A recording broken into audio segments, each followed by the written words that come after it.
Welcome back to Golpobari Sonia and Sonia's dream channel.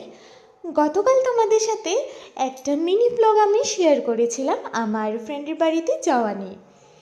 তো আজকে আমি সেকেন্ড পার্টটা নিয়ে চলে আসলাম। তো তোমাদের সাথে তো অনেক কিছু শেয়ার করেছিলাম। আমরা ওই দিন কলা পাতায় খেয়েছিলাম।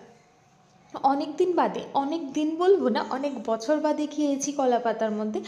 তো ওদের বাড়িতে অনেকগুলি কলা গাছ ছিল, তো আমরা ভাবলাম যে সবসময় তো থালায় খাওয়া দাওয়া করি, আমরা ওই দিন একটু কলা পাতার মধ্যে খাবো।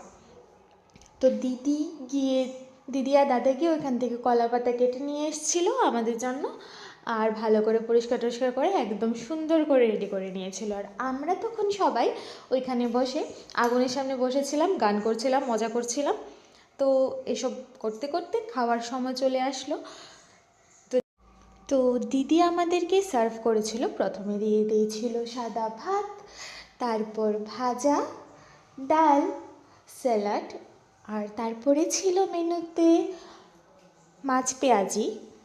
তো মাছ পেঁয়াজি খাওয়ার পর ছিল ওদের বাড়ির হাঁসের মাংস, একদম গরম গরম।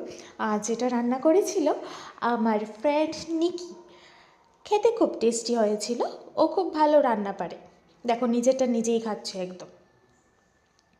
তো তারপর আমরা খাওয়া দাওয়া করার পর রাতে ঘুমিয়ে পড়েছিলাম। তো সকাল সকাল ঘুম থেকে উঠতে, ওদিকে আবার সবাই খুব তাড়াতাড়ি ঘুম থেকে ওঠে, তো আমাদের তো একটু লেট হয়ে গেছে উঠতে। যাই হোক, আমরা ঘুম থেকে উঠে ফার্স্ট ব্রেকফাস্ট করে তারপর আমরা একটু ঘুরতে চলে গিয়েছিলাম আশেপাশে। তো জায়গাটা কি বলবো, আমরা ছোটোবেলায় যেমন না বুকের মধ্যে দেখতাম যে মানুষ ড্রয়িং করে, বা আমরা নিজেরাও এরকম গ্রাম ড্রয়িং করতাম, দেখতে একদম সেরকম ছিল। মানে আমার ইমাজিনেশন যেরকম ছিল তার থেকেও অনেক বেশি সুন্দর ছিল চারিপাশ।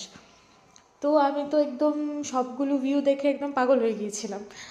তো যাই হোক, তারপর কিছু জায়গা আমি ক্যামেরা বন্দি করে নিলাম মাকে দেখানোর জন্য আর তোমাদের সাথেও শেয়ার করার জন্য। তারপর একটু চারিপাশে ঘোরাঘুরি করার পর আমরা আবার ওদের বাড়িতে ব্যাক করি এবং ব্যাক করে খেয়ে দিয়ে বেরিয়ে পড়ি বাড়ির উদ্দেশ্যে। কারণ অনেকটা দূর আমাদের বাড়ি, গঙ্গাচড়া থেকে বেরোতে অনেকটা সময় লাগে। তারপর আমরা উদিপুর